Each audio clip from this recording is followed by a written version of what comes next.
3, 2, 1, action. Halo semuanya, bersama dengan kami podcast kelompok 10 di part 7 bersama dengan saya Siska dengan NIM E1021231040 dan bersama dengan saya Mariana Tri dengan NIM E1021231023 dan bersama saya Ira Aprianti dengan NIM E1021231043. Kali ini kami akan membahas topik penting dalam dunia kebijakan nih guys. Wah, apa aja tuh Kak yang akan dibahas di podcast kali ini? Bentar, kita ada tema besarnya dulu nih yang perlu kita keluarkan dulu, yaitu berorientasi kuantitatif melalui metode kebijakan. Ada apa aja itu Kak? Nah, di berorientasi kuantitatif pada metode kebijakan ini, kita memiliki 4 topik besar tentang kebijakan. Tahu kan Kak, itu apa? Topik utama. Iya, 4 topik utama yang akan kita bahas. Topik pertamanya apa Kak? Oke, sekarang kita mulai. Tapi kita nggak langsung menyebutkan judulnya dulu nih. Ya. Ada kalimat-kalimatnya dulu. Oke, asik. Gimana itu Kak? Oke. Pernah mikir nggak ya, gimana pemerintah nentuin kebijakan kayak naikin pajak, kasih bantuan, atau bangun jalan tol? Waduh, nggak kepikir sih. Iya, itu gimana sih Kak? Kok gue nggak sampai mikir segitu gitu? Jawabannya pakai data dan angka loh ini. Sekarang kita akan bahas metode kuantitatif dalam analisis kebijakan dari Kai-Fen Yang. Yuk, cari tahu gimana angka bisa bantu bikin keputusan publik yang lebih tepat. Oke. Apa dan bagaimana sih Kak analisis kebijakannya? Aduh, apa ya? Apa ayo? Oke. Mungkin saya akan menjawab sedikit ya. Analisis kebijakan itu bukan tebak-tebakan loh. Analisis butuh data buat ngerti masalah, nilai dampak, dan pilih solusi terbaik. Nah, metode kuantitatif membantu menjawab pertanyaan penting seperti apakah kebijakan ini efektif, atau siapa yang paling diuntungkan di dalam kebijakan tersebut. Dengan pendekatan ini, keputusan ini jadi lebih objektif dan bisa diuji secara ilmiah. Nah, Berarti pakai metode dong. ya pasti. Apa tuh metodenya? Ada yang nggak? Ada yang tahu nggak nih? Mungkin bisa dijelaskan oleh Siska kali ya metodenya ini apa? Ya bisa. Kayaknya bisa sih. Oke, di sini mungkin saya aja ya yang akan menjelaskan apa aja sih metode yang digunakan. Oke. Boleh. Di sini saya mendapatkan 4 metode yang akan digunakan dalam menganalisis kebijakan. Yang pertama adalah statistik deskriptif, yang dimana ini adalah menggambarkan seperti tingkat kemiskinan atau pendapat. Dan yang kedua adalah regulasi, meliputi hubungan, mengkaji apakah kebijakan benar upaya efektif dalam mengatasi hal tersebut. Dan yang ketiga yaitu adalah ekonometrik, buat mendeskripsikan hal-hal seperti implementasi atau dampak kebijakan. Dan semua model ini membantu pemerintah bikin kebijakan nih guys, untuk mendeskripsikan atau melihat seberapa berdampaknya kebijakan yang dilakukan oleh proyek tersebut atau pemerintah tersebut. Oke, nangkap. Ya, cukup menarik juga ya. Tapi di balik semua itu pasti adanya yang kayak penerapan dan tanggapannya ya. Apa sih itu penerapan dan tanggapannya? Ya, di dalam analisis berbicara tentang kebijakan juga metode kualitatif dipakai di banyak bidang seperti bidang pendidikan, ekonomi, sampai di bidang lingkungan sekitar masyarakat itu kan teman-teman. Dan misalnya evaluasi program bantuan sosial bisa dipakai regresi buat lihat apakah kemiskinan benar-benar menurun. Lanjut juga ini tantangannya, data harus valid dan modelnya realistis. Tentu hasilnya jangan ditelan mentah ya teman-teman, karena kalau ditelan mentah-mentah nanti data yang dihasilkan bisa berantakan dan tidak Valid, terstruktur ya, tidak valid. Kayaknya kita sudah masuk ke penghujung pembahasan di bagian metode ini ya. Ya, Jadi intinya itu adalah metode kualitatif bisa dianalisis kebijakannya lebih rasional berbasis bukti dan transparan nih Kak. Kak yang juga bilang, teman-teman, kalau mau bikin kebijakan yang kuat, pahami dulu datanya. Oke. Ingat ya, di balik setiap kebijakan yang baik selalu ada data yang berbicara. Data, pentingnya data teman-teman. Data itu penting. Oke teman-teman, langsung saja kita bahas tentang penggunaan dan penyalahgunaan survei dalam analisis kebijakan oleh Jerry Mitchell. Pernah nggak kita bayangkan dulu kalau Netherlands dulu pakai survei untuk mutusin pindah rumah karena kekurangan biaya? Nah, pada pembahasan ini kita bahas survei dalam analisis kebijakan dari yang bermanfaat sampai yang sering disalahgunakan. Kita bahas elemennya, kegunaannya, masalahnya, dan tips biar lebih baik. Survei itu kayak polling opini sejak zaman dulu teman-teman. Ingat gak Pontius Pilatus yang menanyakan penduduk tentang Yesus, atau Clinton yang salah baca survei soal skandal Monica? Sekarang survei ada di mana-mana, seperti politik, bisnis, bahkan kebijakan publik seperti pendidikan atau kesehatan. Tetapi dalam analisis kebijakan, survei sering diabaikan di buku teks. Dalam pembahasan ini, survei bisa membantu identifikasi kebutuhan, ukur, dukungan, dan evaluasi program. Tapi hati-hati ya teman-teman, jangan sampai seperti Netherlands yang teman-teman yang salah tafsirkan data. Oke, dari elemen survei yang ada, apa aja sih yang paling penting? Oke teman-teman, jika kita berbicara tentang elemen survei dalam komponen utama penelitian, jenis survei itu ada 3 ya teman-teman. Yang pertama itu menggunakan telepon, bisa berbentuk HP kayak gini. Jika menggunakan telepon atau HP seperti ini memang lebih cepat, tapi akan sulit jika orang yang ingin kita survei itu tidak memiliki handphone. Dan yang kedua, tatap muka, langsung bicara begini. Itu lebih mendalam sih dan sangat cocok untuk kelompok kecil. Bersifat mahal juga teman-teman, tapi memakan waktu. Dan yang ketiga itu mandiri, itu bisa lewat email atau web, bersifat anonim sih, tapi untuk pertanyaannya sedikit sensitif, tapi tingkat responnya sangat rendah. Oke, menyangkut di dunia kebijakan, bagaimana sih jaminan survei itu dipakai? Oke, jika kita berbicara di kebijakan tentang bagaimana survei itu dipakai, pertama kita tanyakan akses kebutuhan, tanyakan kepada orang apa yang mereka butuhkan. Contoh, survei bisnis di New York membantu membuat business improvement district karena jalanan kotor dan tingkat kejahatannya tinggi. Dan yang kedua, polling opinion, ukuran dukungan solusi. Contoh, survei tentang stadion olahraga. Kalau oposisi tinggi, proposal bisa gagal, kayak di Minneapolis ketiga. Evaluasi dampak, seperti cek kepuasan, contoh program di ERI anti narkoba bertahan meski studi bilang efisien karena survei ditunjukkan untuk orang tua dan banyak disukai oleh generasi muda.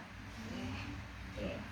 Dari semua penjelasan tadi tuh, ada satu hal yang bikin saya bingung sih. Oke.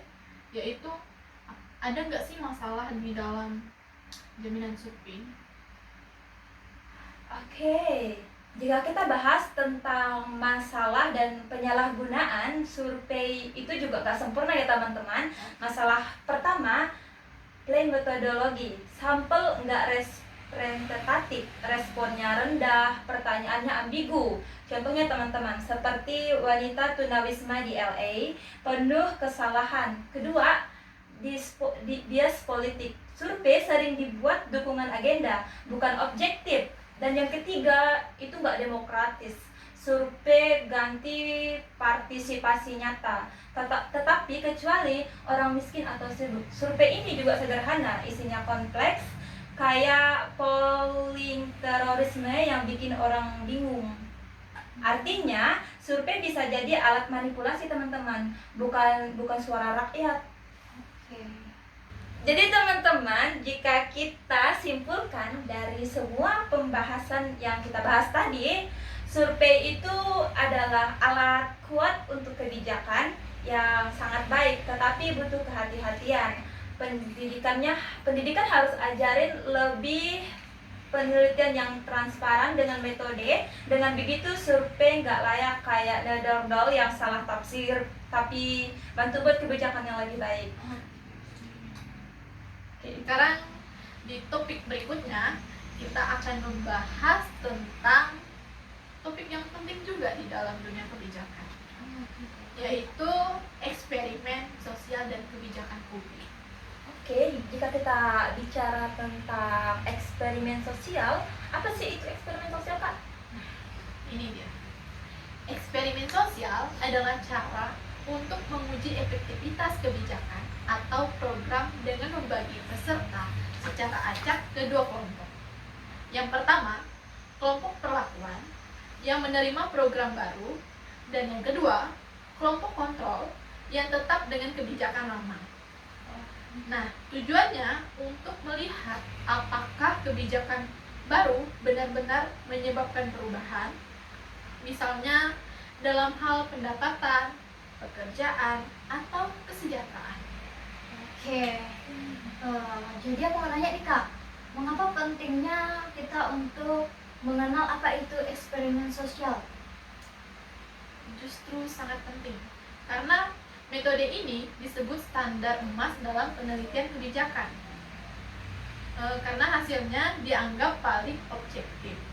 Dengan penempatan acak, kita bisa yakin bahwa perbedaan hasil antara dua kelompok memang disebabkan oleh program, bukan oleh faktor lain.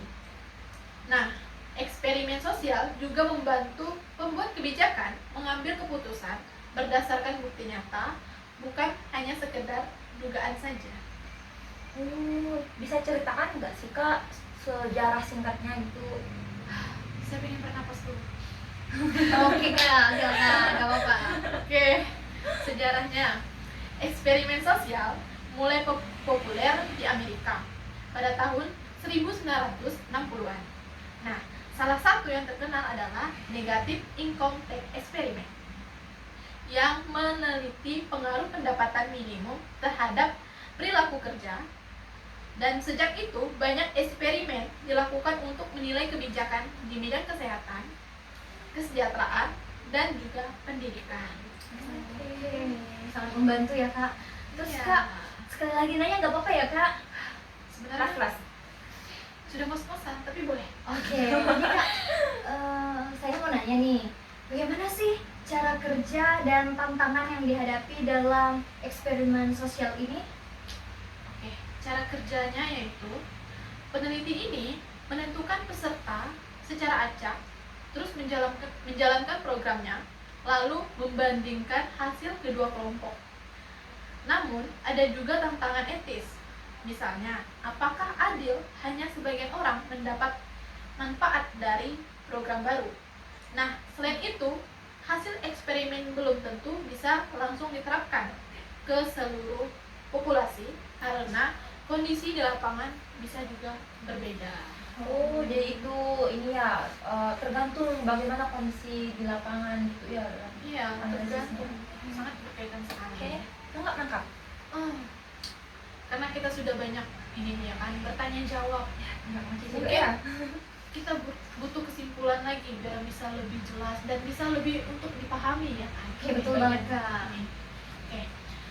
Kesimpulannya yaitu eksperimen sosial membantu menjawab pertanyaan utama dalam kebijakan publik. Apakah program ini benar-benar berhasil? Nah, metode ini memberi bukti yang kuat dan terpercaya, tetapi perlu dijalankan secara etis dan disesuaikan dengan konteks sosial di masyarakat.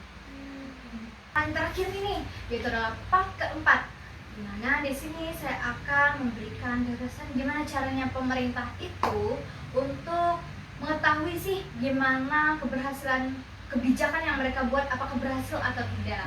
Di kesempatan ini kita akan mengenal apa itu evaluasi kebijakan dan penelitian evaluasi. Apa teman-teman pernah dengar nggak sih apa itu evaluasi kebijakan dan penelitian evaluasi? Aku belum pernah dengar sih.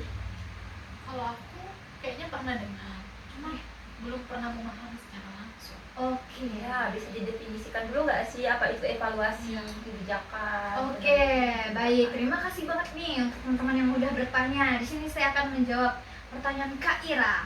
Nah, evaluasi kebijakan sendiri adalah suatu proses untuk menilai apakah proyek atau kebijakan yang dilakukan oleh pemerintah itu berhasil atau tidak. Jadi untuk mengukur loh Kak. Oh, Ya. oke. Untuk mengukur. Sementara itu penelitian evaluasi ini juga dilakukan dengan kegiatan ilmiah yang dilaksanakan secara menganalisis data tentang apa itu pelaksanaan kebijakan dan tujuannya Kak. Oke. Oke, sekarang mungkin kakak bisa menjelaskan sedikit tentang sejarah singkat dari evaluasi penelitian dan metode evaluasi. Oke, terima kasih Kak. Jadi secara singkatnya mungkin berkembangnya kebijakan yaitu pada Perang Dunia Kedua. Ketika pemerintah butuh data ilmiah untuk membangun negara, dan berkembanglah suatu pemikiran dari tokoh seperti Leswell memperkenalkan bahwa perkembangan ini dilakukan secara evaluasi kebijakan secara ilmiah, dan di Indonesia sendiri penelitian kebijakan ini berkembang juga lewat lembaga seperti LIPI ini Kak, dan BRIN serta berbagai universitas yang menerapkan dan kemudian sampai sekarang lah berkelanjutan yang namanya evaluasi kebijakan dan penelitian evaluasi Kak. Seperti itu ya. Iya. Terus Kalau bicara tentang itu tadi udah semua ya. Gimana sih langkah-langkahnya? Oke, langkah-langkahnya di dalam evaluasi kebijakan dan penelitian kebijakan itu menentukan adanya tujuan yang pertama. Itu sangat penting karena untuk kita melihat apa sih yang mau kita perbuat itu dengan menentukan tujuannya yang pertama ya Kak.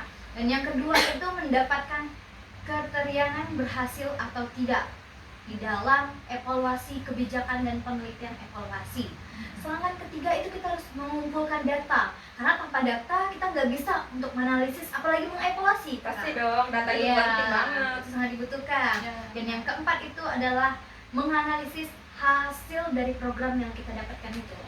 Jadi poin-poin pentingnya tuh hasil ya. Iya, karena kita berbicara tentang mengevaluasi itu berarti kita telah melakukan suatu kebijakan dan nantinya akan kita analisis kembali untuk kita melihat nih Kak hasilnya berdampak atau tidaknya gitu. jadi tantangannya Oh gitu, pasti ada ya Kak di dalam setiap evaluasi, yaitu pasti kita kesulitan dalam mengumpulkan data, apalagi itu sensitif tentang berbau politik ya Kak, karena ini bersifatnya internal aja gitu, dan kita juga hingga sulit untuk mengukur dampak dalam jangka panjangnya gitu. Dan pada penelitian ini juga harus menjaga objektivitasnya dan mampu memfrik data secara jujur tanpa keterangan pihak tertentu nih Kak. Oke, mungkin dapat dipahami ya Kak dari penjelasan saya tadi. Jadi mungkin untuk memberi pemahaman lebih mendalam lagi, di sini mungkin saya akan menambahkan kesimpulannya gitu ya. Dan kesimpulan pada evaluasi kebijakan. tarik nafas dulu nggak sih? Oke, terima kasih loh Kak sudah memberi saya waktu. Oke, sudah bisa. Oke. Jadi saya di sini akan memberikan kesimpulannya aja langsung di dalam evaluasi kebijakan dan penelitian evaluasi itu sendiri. Jadi, membantu menilai aktivitas program pemerintah nih berhasil atau tidaknya. Untuk mengukur dalam penelitian tersebut juga dapat dilakukan dan memberikan bukti ilmiah agar keduanya saling membentuk dan untuk memisahkan kebijakan publik benar-benar bermanfaat bagi masyarakat sekitar. Oke teman-teman, di sini sudah semua ya kita bahas tentang podcast kita kali ini, dan sangat seru juga nih berdiskusi dengan kakak-kakak di sini. Dan sekian dari kami, ini kami pamit undur diri.